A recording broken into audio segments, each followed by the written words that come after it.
Grow a Garden is the biggest game on Roblox possibly ever. Recently it had over 11 million people playing the game all at once. Now the game concept is a little bit hard to understand, so let me break it down for you. Basically, you grow a garden.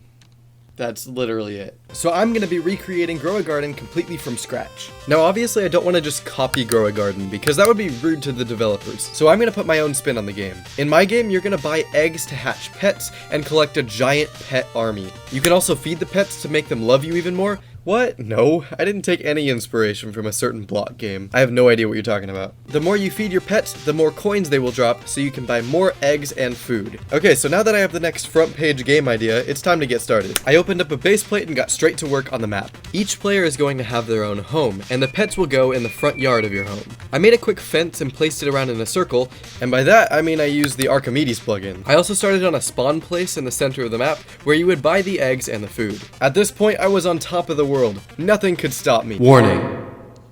Are you serious? Okay, I'm not even joking. I literally just got a warning for this game. like it literally says content deleted, bro. Like what did I do? I guess the name Grow a Pet made Roblox think the game had some really naughty things in it. So I'm gonna email Roblox and see if they can get the game unbanned. This is a great start, bro. Come on. Anyway, I opened up a new game to keep working on it while I wait for Roblox to respond. Now, what do a cat, a bear, a dog, bees, and a bunny all have in common? They all hatch out of an egg. Well, not really, but for whatever reason, they do in Roblox, and do not ask me why. So I got started by hopping into Blender and modeling this cool little egg right here. Because Grow a Garden is in that classic build style, I decided to make the eggs look blocky. And I think it turned out pretty good. Next, I built this cool little bear out of Roblox parts. Now, I'm obviously not a builder, but I think it turned out okay. And before you ask, no.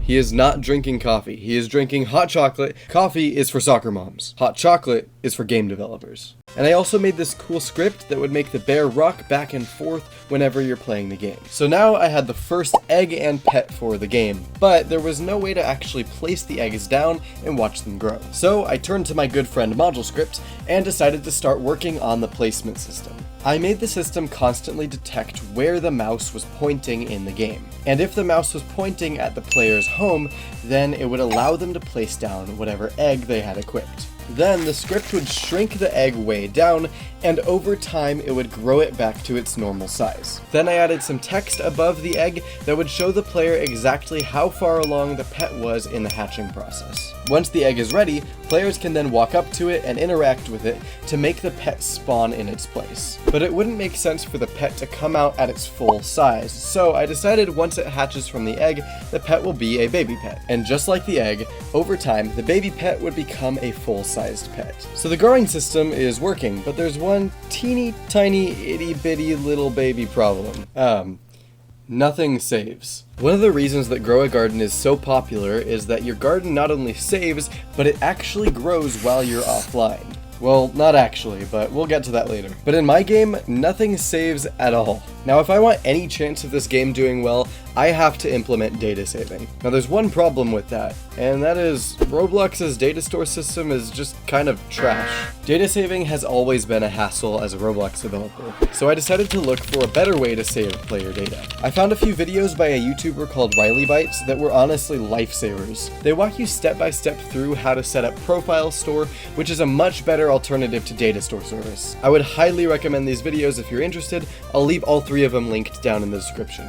Then to save the data, I basically just saved a copy of a bunch of data, including the pet's name, its position relative to the player's plot, and a bunch of different attributes that the player would be able to edit. Then, when the player joins back, I take all of that data, unpack it, and apply it to the pets to load their plot exactly how they left it.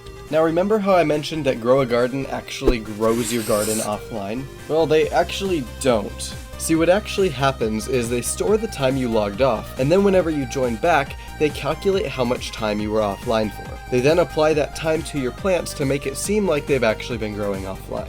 And that's exactly what I did for my game. So now you can put down a bear egg, leave the game, and join back, and it'll have grown. Oh, it looks like Roblox emailed me back. I really hope they restored the game. Hello there. Thank you for contacting Roblox Appeals about your moderation concern. After reviewing all of the available evidence, the consequence for this conduct will not be adjusted. Are you serious? Well, it looks like Roblox is not gonna fix the old game, so I guess we're just gonna have to keep going and rename the project. I decided to rename the game to Pet Collectors because hopefully this will not be moderated. And that was the core scripting of the game. However, there was only one pet, and that's gonna get really boring really fast. So I made a bunch more pets, including but not limited to a cat, a hamster, a bunny, bees, a penguin, and a pig. In total, I ended up making 9 different pets. I would have made more, but each pet took so long to make because I had to model it, weld everything together, and then animate each of the pets. But the good news is now we have a bunch of pets for players to be able to earn. But the only problem is players are gonna have a hard time earning them when they don't have any coins. So I went back to my new best friend profile store and created some leader stats with both coins and gems. The coins would be used to buy pets, and the gems would be used to buy food. But if players try to buy food right now, they're not gonna get anything. And that's because I need to go model some food. And I know what we're all thinking.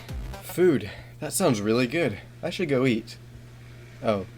Just me? Okay, so I hopped into Blender and decided to go ahead and model some food. I made one food for all of the pets and made most of them blocky just like the eggs. Then I put the foods in models and scripted an entire shop system for both the eggs and the food. And just like in Grow a Garden, I had the shops restock after a certain amount of time to help keep players engaged. But there was still a problem. There was still no way to earn coins. See, in Grow a Garden, you sell the vegetables that you've grown to earn money, but in my game, I wanted people to be able to keep their pets. So I decided to borrow a concept from this little-known game. I'm sure you haven't heard of it. It's Pet Simulator something? Pet Simulator X, that's what it is. I decided to have the pets in my game drop coins and gems just like in Pet Simulator. I made it so that whenever you feed a pet, there is a chance of that pet leveling up. And if the pet does level up, then it will drop more coins and gems than it did before. Now it turns out that there was a huge problem with the coin system. The issue was that if the players didn't pick up their coins and gems, it was causing the entire server to lag, making everybody's game super laggy. So I decided to handle all the coins and gems on the client, which, if you're wondering, is just a nerdy way of saying that I fixed the lag. I also added some leader stats and a fountain from a cool asset pack on Shopty link down in the description, as well as some trees and some classic Roblox homes. Now I didn't want anyone in my game to be confused, so I also added a tutorial to the beginning of the game just to help players understand what to do. And this wouldn't be a simulator style game if there weren't an awesome shop, right? So I added a bunch of different developer products, and I mean a bunch, as well as a couple of game passes to add some monetization. So make sure to go grab your credit cards and buy things on the shop. Wait, no, I'm joking. And with that, the game was basically playable, but there's one more thing I want to do. Make the game go viral. Code bro, isn't that what everybody wants to do? What? No. Anyway, I started out by having some people on my Discord server play the game to make sure there weren't any bugs. And I'm glad I did that because there were definitely bugs. But I got all those fixed and made sure the game was balanced, and then I made all of these icons. Yeah. And then I put a little bit of Robux into advertisements. Wait, 10,000? Yeah, so I poured 10,000 Robux in ads for this game. Hopefully it makes the game go viral, but we're just gonna have to wait and see. 5 players. 10 players. 20 players. 40 players. 3,000 visits. Okay, it's only been a few days and the game has over 3,000 visits. But there's a problem. Yeah. That's bad. A few of the thumbs downs came from when I accidentally broke a script in the game. Whoops. But the rest are just legitimate dislikes. What could I have possibly done wrong? All the hours spent on this game. For what? Maybe people don't like the game because it's just a copy of another popular game. Or maybe because the game is just trash. Whoa, how'd you get here? Maybe it's time to stop making copies of other games. Maybe it's time that I make something original.